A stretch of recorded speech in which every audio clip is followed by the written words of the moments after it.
Hello, welcome to Mining Now. I'm your host, Jerrod Downey. Actually, we're going to be having a lot of hosts at Mining Now because we are at CIM Montreal, and we are going to have 4 different hosts. We're going to do about 20 episodes here on the trade show floor. It's going to be lots of fun. And for our first guest, we're going to have Gus Minor. He is the Chief Innovation Officer at Sofvie. He also hosts Change Itself with Eric Demers from Technica Mining. Gus, welcome to the show. Great to have you on.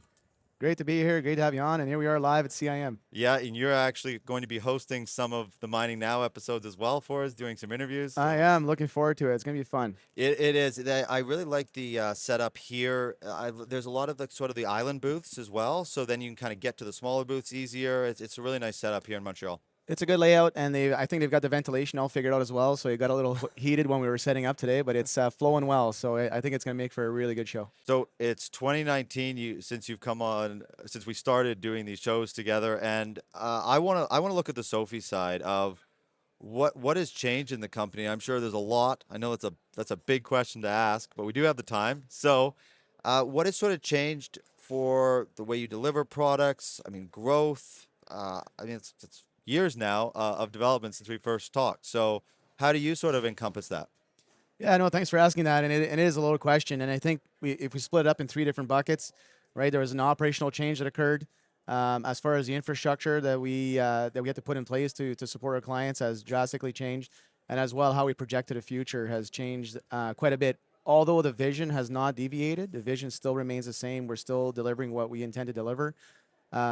There's been a lot of adjustments, right? So one of the things that we had never anticipated when we met first in 2019 was, what does Sofvie look like launching as a startup in the middle of a pandemic, right? So Yeah.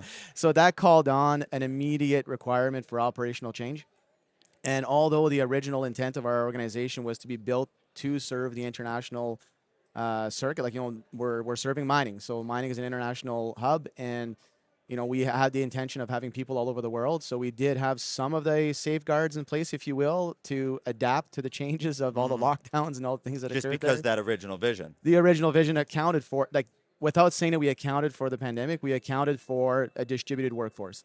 So the first thing that occurred after we kind of got all going was that we had to immediately take the group of people that we had joined together in our early stages and send them home and send them to the point where many of them had to relocate, and they had to go back in their homeland, like, their home country, whether it's India or Portugal or Oh, really? Brazil. Like, some of them had to actually relocate to get through the pandemic successfully with the Like I support of said, their families. families and yeah. Families, it was one of those things where, do I go home or do I sit here and isolate, right? We need to, those things you have to factor when you got people working for you from abroad. So we went to a distributed model, and it actually went really well for us. Our productivity went through the roof, to be honest, and we really, really got to gel together, which is a little bit counterintuitive to what people are saying about working from home. Like, we actually got to pull together and string together and really make it work if we were going to survive as a startup through this pandemic. So that was the one big operational change that occurred was, let's get our project management style really adjusted and conformed around the distributed workforce or the distributed workplace and thrive rather than collapse, right? So that's been going on really well. As far as an infrastructure, we significantly increased the infrastructure now that we're taking on clients, and now that we've got quite a few accounts and some of the larger accounts coming on board. So we had to make that investment like everybody else, right? You've got a product that starts, you've got a certain productivity line, you got a certain way of delivering your service. As the demand grows, you have to make those adjustments. So we put in quite a bit of care into that while making sure that we were conformant with all of the latest policies, right? When it comes to ISO 27001, 45001, the SOC 2, Type 1 and Type 2, the GDPR policies for. So what are these policies? So all of these things that exist in the background to make sure that data is safe. Oh, okay. Right, and that people can have the confidence and the trust in your organization to share their information on your platform. So these like third party, like government. What are these? Yeah, they're international regulations. Oh, okay. And audits that take place, so that people feel secure with putting their information on the cloud, right? So one of the things that we had to overcome was we're also in a massive transition to cloud-based systems, Right. and the mining sector. the cloud-based solutions haven't been widely adopted yet. It's still, they're still very much, my servers are in my backyard, my servers are at home, my systems need to live on them, like, very, very closed, Yeah. tight to me policy. So introducing a new way of being in the workplace while, introducing a new infrastructure plan took a lot of planning, and it took a lot of effort from us to make sure that we had all the checks and balances and the securities in place so that people are comfortable doing that. Yeah. So that was something that we overcome over the past few years, and now we're starting to see a pretty big uptick on moving to this type of solution, especially because you don't have to worry about infrastructure outages. You don't have to worry about your IT guy being away on the weekend and you no longer have access to the system. Like, there's a lot of those local infrastructure issues that occur that you don't have to consider. You don't have to worry about in the cloud because we've got all kinds of failovers, right? Right. Yeah. Yeah. As far as the last pillar that I talked about, as far as like how we innovate and keep the future moving forward, one of the things that we identified was the marketplace took off for technology through the pandemic. Like, it was literally like It's like the whole skyrocket industry, just in mining alone. It's like everybody turned to look at technology all at one time. all at one Wild. time. And then all of a sudden you've got, the Googles and the Amazons and everybody, the Microsofts, the Apple, everybody, IBM, they were hiring at mass, right? So what do we do to make sure that we have a continuous pipeline of talent? What do we do to make sure that we don't see ourselves in a shortage of manpower or people that we can bring on board to our system? So we put in a very, very deliberate process in place to have a very collaborative and free-flowing environment with colleges and universities, obviously locally, but now we're across Canada, across the US and Australia, so that we can cover 24/7 Wow. of the requirements that we have. And we launched just a little over 75 projects across that student body. So on any given day, we've got close to 200 students working with us. That's quick. When you say 75 projects, is that are these like little micro projects, or like how do you? That's a lot. Yeah, exactly. And what happened was, I mean, not everybody comes out of school knowing how to develop software. They understand some bits and pieces of it. So what we said was, let's take our roadmap, let's take our long-term roadmap, short-term roadmap. We've got all the people on board to take care of these things. We've got everybody here to answer to the short-term demand. But the things that we need to innovate and fast track based on our long-term outlook, how do we break it down into micro projects that we can have specific groups of 4 to 12 students at a time collaborate together on delivering that component?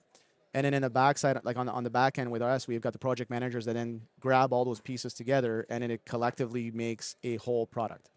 So because it was too much to just say, here's a whole product, Yeah. and then, can the college university, work with us on that? Well, it's a 2 or 3 year job. Like we can't Right. do this. Oh, I see. And so by breaking it down into small, palatable micro projects and small pieces that we can stitch together again, it made it a lot more interesting and easy to do in 8-week terms or 12-week terms with the college Right. universities. It also, what it does is it helps shape, grow, and mold the talent of the future. So they have the ability to see firsthand what it's like to be a collaborative being inside a cloud infrastructure development ecosystem, Right. and how to build products that add value to the world immediately. Right. So are these students, they're working all through that cloud system too then? They are all collaborating through our systems. We do have some safeguards in place, and we've got it all set up in separate. Essentially different management and access levels. Exactly. throughout Like the- none of the students actually have access to our entire infrastructure. It's just like a piece Yeah. that we give them access to, and then we internally merge. Right. So you're the admin that pulls it in. Yeah. Exactly. So we've had tremendous success through that format, and we've met an abundance of brilliant people from all over the It's world. all over the world, right? Yeah. Yeah, like Let's talk about our heavy industry tour brought to you by Savannah Equipment, supplying mining equipment worldwide, and Corporate Traveler Canada, helping companies travel the globe simpler, faster, and easier. We are heading to events across North America, Africa, and Australia, and filming episodes on location. Email us at info@crownsman.com to be part of Crownsman's Heavy Industry World Tour. Okay, so let's give a special thank you to one of our longest sponsors of the show, Savannah Equipment. And I'm actually going to hand it over to Jerrod so that he can give you a little bit more info on Savannah Equipment. Yeah, thank you. It's, Yeah, so I mean, people see them as sponsors, so they'll ask me, kind of who they are, what they are, and just trying to understand the scope of the company. So Savanaugh Equipment is a mining supply company, and they're delivering on the whole equipment supply chain. So everything from the ore processing to underground mining, open pit. They're in hard rock and placer operations. And what they're doing is they're sourcing equipment from all over the world and then delivering it all over the world. Now, they are a Canadian company, so they're based there, but, let's say, I mean, they're selling entire ore processing plants. So there might be a plant down in Latin America, and there's a new mine that needs that plant in Africa or somewhere in the US. So they're facilitating that entire transactions. But they're also delivering, an individual conveyor or a concentrator or a pump package or just an electrical package. So it really is the whole gambit of the mining equipment supply chain. Oh, that's great then. Well, then you definitely have to check them out. If you're looking for mining equipment, visit them at savanaghequipment.com, where you will find more equipment every day. With Fender Dunlop, you know you are getting the best conveyor belting in the market. That's because they ensure the integrity of their conveyor belting by monitoring each step of the manufacturing process in their North American facilities. Focused attention is given to each belting order to guarantee that they produce a belt that will assist the customer in reducing operation costs, maximizing uptime, and improving revenue. Visit FenderDunlopAmericas.com to learn more. The metals and mining industry bears a significant responsibility for meeting the dual challenge of growing demand for resources and rising standards of living from an increasing global population, while also addressing the sustainability goals of the future. Aspen Technology is here to partner with industry leaders and help them achieve those objectives with solutions in areas of advanced process controls and asset performance management that utilize artificial intelligence and machine learning to optimize their mining operations for both profitability and environmental responsibility. With Aspen Tech, you'll not only reduce downtime and improve safety, but also minimize waste, lower emissions, and improve operational efficiencies. Their expert team is always available to provide support and guidance, ensuring that you reach your operational and sustainability goals. Aspen Tech, empowering the metals and mining industry to meet the dual challenge. Learn more at aspentech.com. I'm curious how you actually. I want to do. I want to go back. I don't want to forget that question, but we should give a summary of Sofvie first before we go any further. For people that don't know, how do you sort of around the show for someone who doesn't know who you are? How do you sort of say this is who we are? Sofvie is a platform to help you bring people's home safely every day. That's our one-liner, right? We provide, and then how we do that, right? We enable the workforce to be part of the ecosystem of planning, safeguarding, and execution of the work. Typically what happens is there's a lot of planning that happens in the office somewhere, or within a management group of some kind, right? And then another group will then take that scope of work and risk assess it and make sure that all the safeguards are in place and that we've thought of almost everything. And then we delegate that work to the workforce, the workplace, and they have to absorb all of this information that may or may not be palatable to them, and then expect a really good execution of the project, and more specifically, safely. So with Sofvie, what we've done is we said, you know what, let's reverse engineer this process. Let's bring the workforce at the forefront. They're the ones that we're depending on wholeheartedly to execute our big projects and execute the production in our mines. Let's bring them to the forefront of everything they do. So we've started there. We provide them all the tools, whether it's information they need or information they need to share. But ultimately, it's how do we include the workforce in the ecosystem of planning, safeguarding, and execution. So now, through our product, what we're seeing, like through our platform, now we're seeing our clients, or we call them our partners, right? Because we are our partners. We're partners with them in safety. Yeah. Our fundamental reason of being is to bring people home safely every day. Yeah. The mining sector has had enough, tragedies. And you've actually worked in these operations. I've worked in these operations. I've had family members perish in these operations. It's deeply rooted within me and within our community in Sudbury. So we said, let's just flip the script and think different about this. So now what we're seeing through that collaborative space that we've created for the workforce to have a voice, it's been phenomenal what it's done, right? Now they have freedom to share, freedom to receive information to keep their day moving forward. And more specifically, they're at the table talking about the work that needs to be done and which safeguards can effectively have this work moving forward with all of the right controls. right? So now you got one team, one voice, one system of execution, rather than having those silos kind of independently working, and maybe it works, maybe it doesn't. Yeah. Right? What is to onboard this? I've still got in the back of my mind the question I wanted to ask, but in the onboarding of this, what is I don't know, like what would some size minds be around the Sudbury area just for some scope? I mean, 500 people or so. Like what would that size scale of operation to onboard that? Would that take a couple years, a year? What would it take if a company went, okay, we're ready to do this?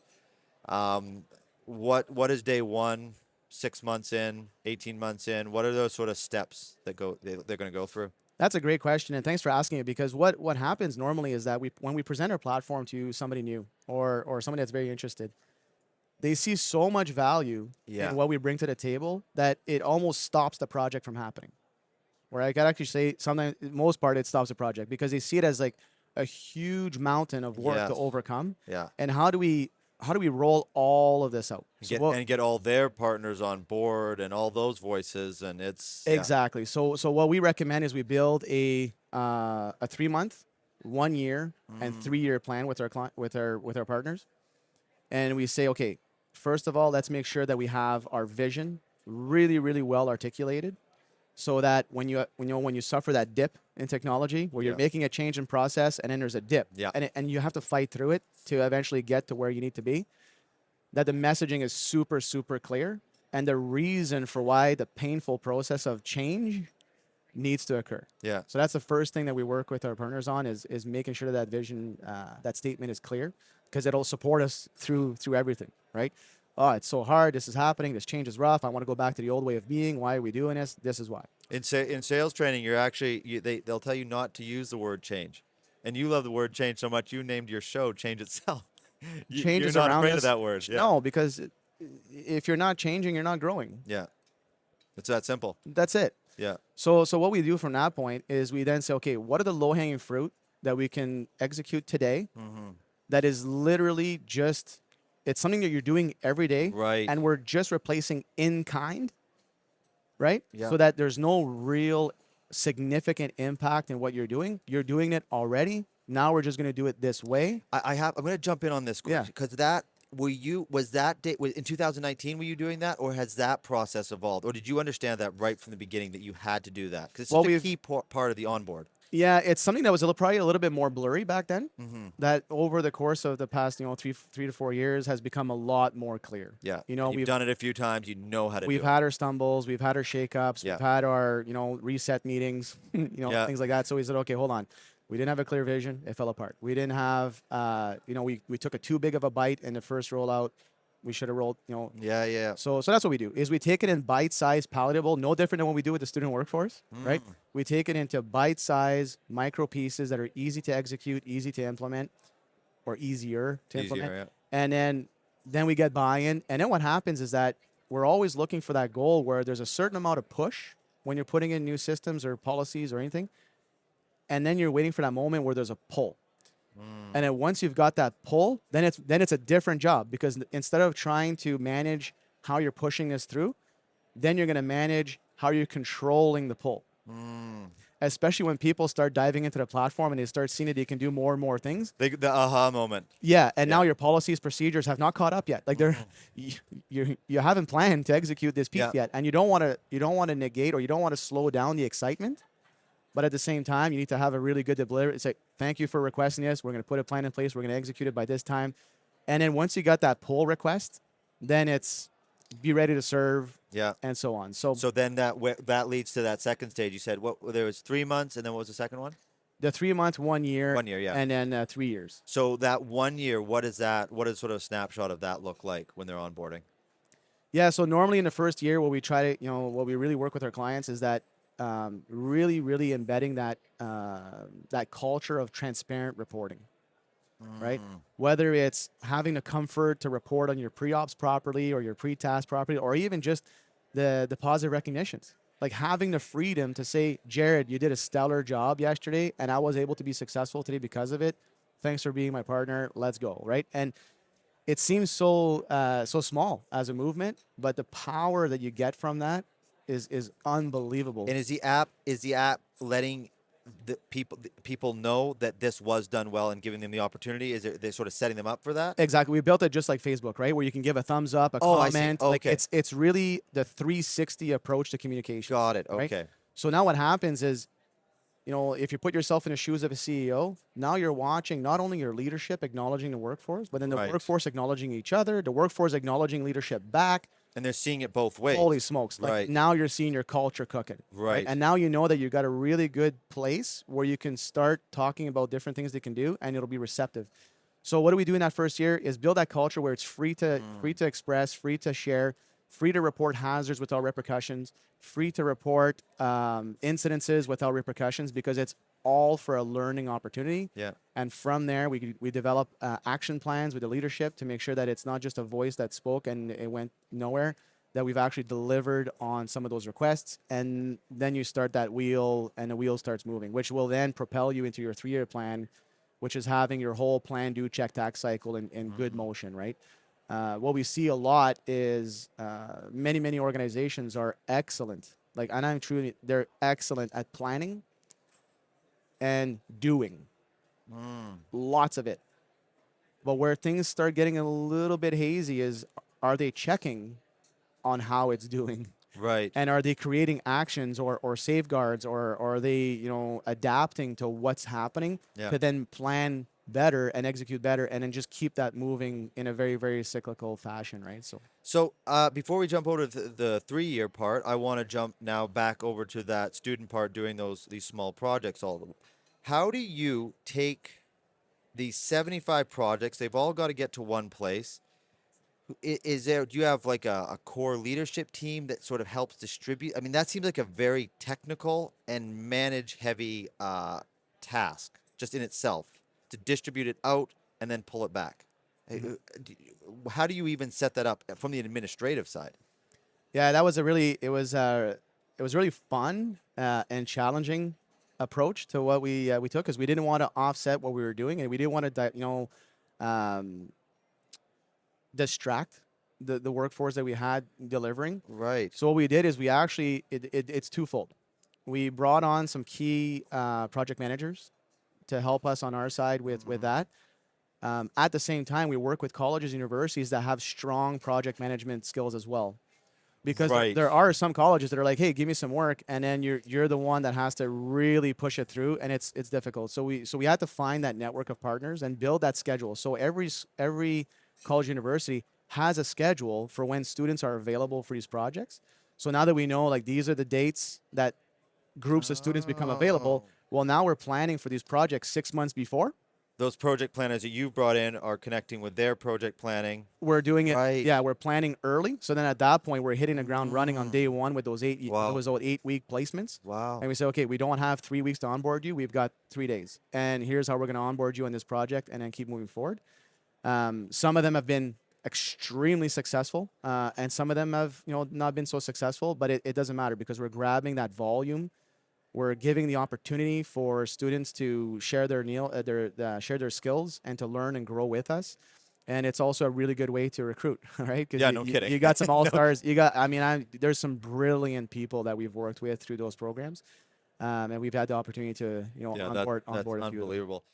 SafeSite has developed a suite of innovative technologies focused on step change improvements that impacts vertical mining, shaft measurement, underground mapping and survey, mine rescue, and emergency response underground. SafeSite solutions introduce new possibilities in approach and efficiency while keeping every site safer. SafeSite solutions deliver valuable data that can quickly be turned into actionable decision data that allows effective and safe operation. Digital guide alignment will reduce shaft maintenance costs, underground mapping drone technology that removes shadows for 100% accurate reconciliation, and mine rescue drones that extend the reach and range of responders on surface and underground. Visit safesitexp.com for more info. At OIM Consulting, they drive profitability by building your supervisory capability. They equip the people who carry your culture, engage your teams, and ensure that daily targets are achieved. If you want measurable operational results, visit oimconsulting.com. Analyze, improve, sustain. PowerZone carries a massive inventory of pumps, engines, generators, and compressors. However, they don't stop there. They combine imagination with world-class engineering. They detail the entire process to every customer. Their pump package testing facility ensures your equipment is landing on-site, ready to work. That is PowerZone. Start with inventory, develop with imagination, deliver with integrity, and it's all at powerzone.com. That is PowerZone. Now tying that all into that now you're 3 years in, you've got these behind the scenes development, you've got 3 years in. I imagine you're getting a lot of feedback from your client at that point of new systems that they need, so that's part of what green lights these other 75 projects. In that 3-year plan, how much of that what you have with the client is developed from their needs, or how does that come together now, that final rollout where, I mean, I'm sure it's never ending really, but what does 3 years look like as a client doing all this work, all the development from the back end on your side? What is sort of their end result? Yeah, so it's interesting because I mean, no different than anybody else. When you start something with a 3-year path, we have our core roadmap that we work with of the things that we want to do. Like we had a vision. Yeah. Right? Or we have a vision. And there's things that we want to do as an organization to deliver what we believe is going to be the next level of our service or our offering.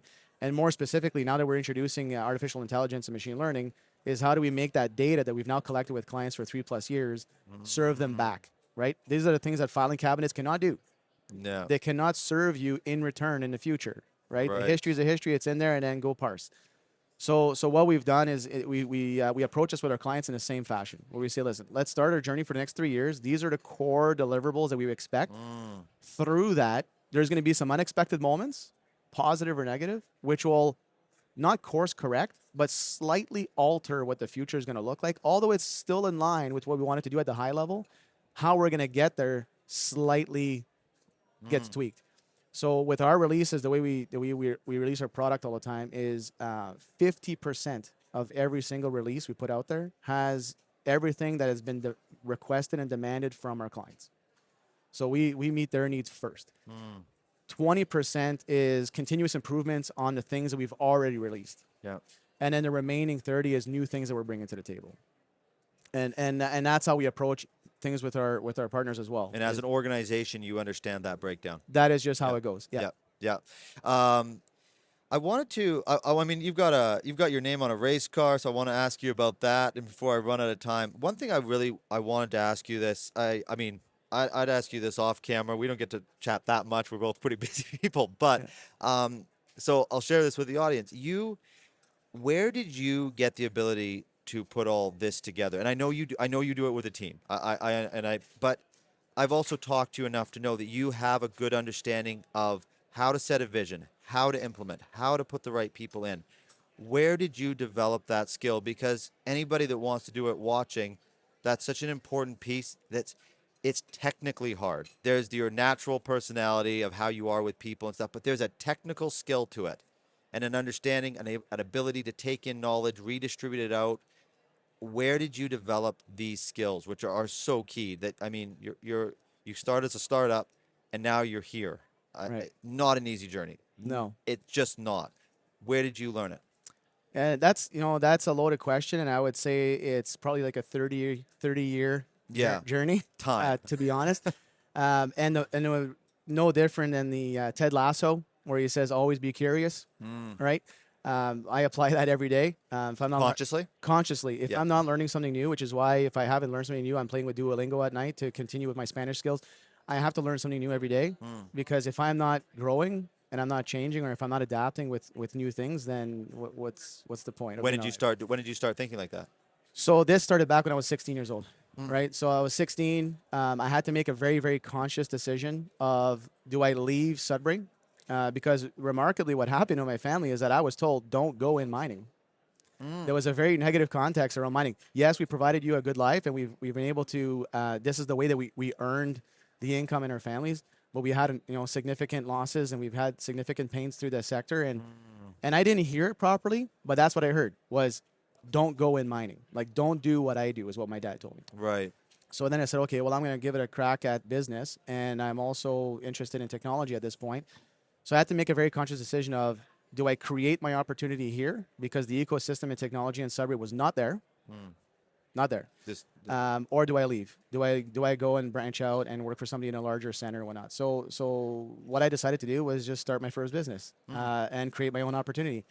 And from that point, it was very, very dynamic, and I wasn't a pressure cooker, because here I am, a young kid, I'm a teenager, I'm going into businesses, I'm trying to help them with their IT goals, and like I'm being grinded because This is like, in your 20s kind of thing? no, I was like 17. Oh, wow. Okay. Right? Yeah. So I started going business to business at that age, and then slowly start developing my skills of answering business demand. So it's not just IT, it's I'm answering business problems, business Right. demand.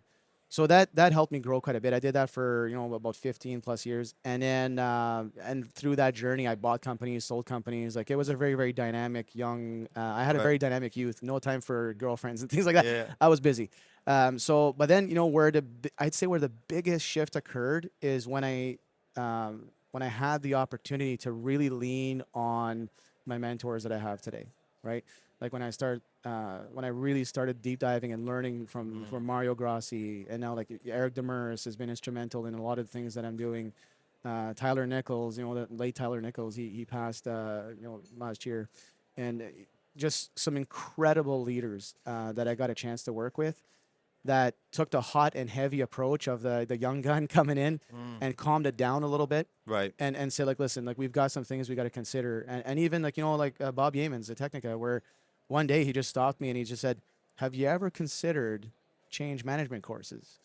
Right? Because I was like beating my head against the wall. I'm like, why isn't anybody getting it? Like, Right. it's so clear. And those small little nudges along the way, Right. and not shutting them down, I was going to say, and paying attention to and those just sitting nudges. down at Yeah. home and self-reflecting and saying, okay, hothead, there was a clear message Right. today. Take it. Take it or Yeah. leave it, but you got to take it. And the more that I go and the more that I'm curious, the more I realize now that I actually know nothing. Like, the more that I learn, the more that I learn that I know nothing at all. And that's it's been pretty special in my journey. Yeah. And even with my team, like, I'm at the point now where I thought I knew everything they're doing. At the high level, to your point, like high level orchestra, I understand the instruments that need to be put together to make this thing go. But I'm not going to be the one that's going to show you how to play the violin. I have no idea, right? But I do know that it's And very, developing that appreciation for what they're bringing to the table. And then that Exactly. shows through in your leadership as well. Exactly. Right? Yeah. And then through the past, from 2019 to now, it was a very, very significant impact with the pandemic. And what it did do is it allowed us to make our product stronger and stronger for when this wave came over, because change management was all our clients were doing. Yeah. And they had no time for this. But what it also did is it allowed me to step back and really ask really, really good questions and hear what our clients had to say, so that when the time came to serve and to work with them, that I was ready for what they were asking for. Yeah. Yeah. I, something that really stood out about you for me was when you did, you and Eric Demers doing the Change Itself series, is 12 episodes in, you kept going. A lot of people can't get past 5 because it's just, nobody knows about it. You're not recognized. You don't really get a lot of gratification. But then when you get into the 20s and the 30 episodes, I'm sure you see it now. People start to recognize you from the show and from Sofvie and all that.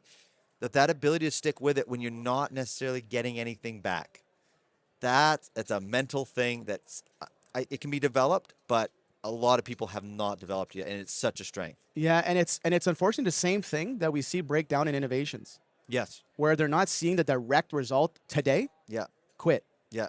And it might not be for a year. Yeah, and month, for us, for Eric Demers and I, what happened is the whole reason, and it all comes back to the vision all the time. Yeah. We never really did it to have anybody watch it.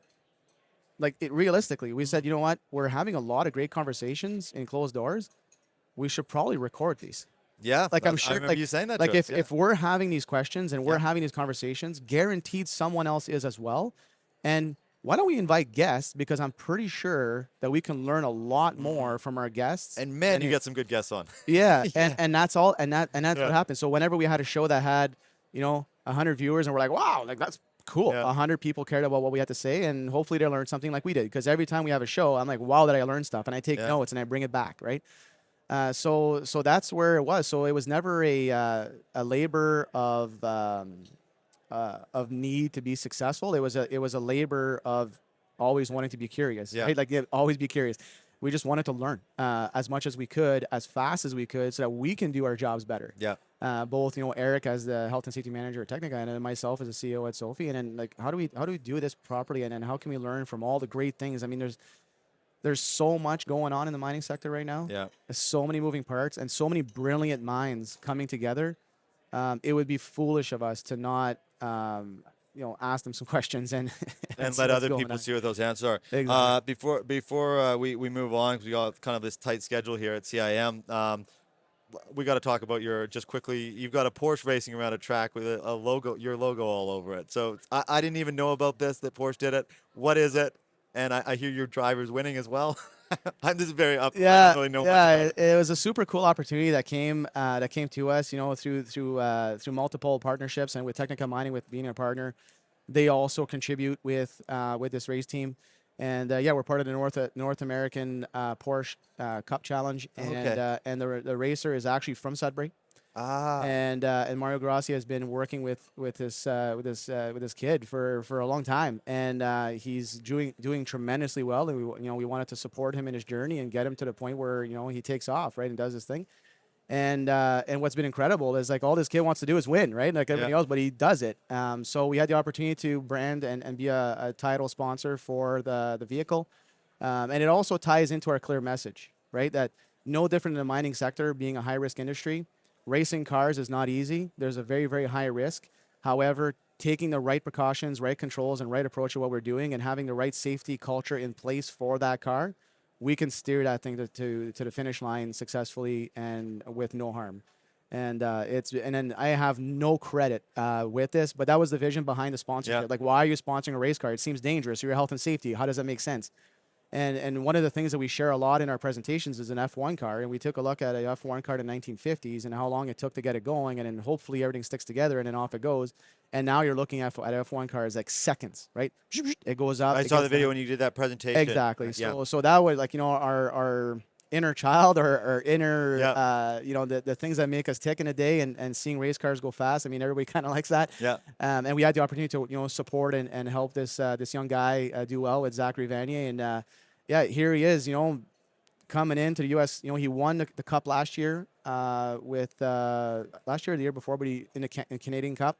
Now he's in the U.S. doing this with the Porsche Challenge, and he's only been in the top spot ever since. So Wow. It's awesome. It's awesome to see it come together. And it's awesome to have you on. Gus, our team loves working with you and your crew. It's an absolute privilege. So thank you very much for being our first guest. No, thanks a lot, Jerrod. Looking forward. It's going to be a great show. Thank you. And you will see Gus hosting shows of Mining Now right here on the floor, probably in this studio or in our second one that's right across the room. Thank you for watching, everybody. We will see you on the next episode of Mining Now.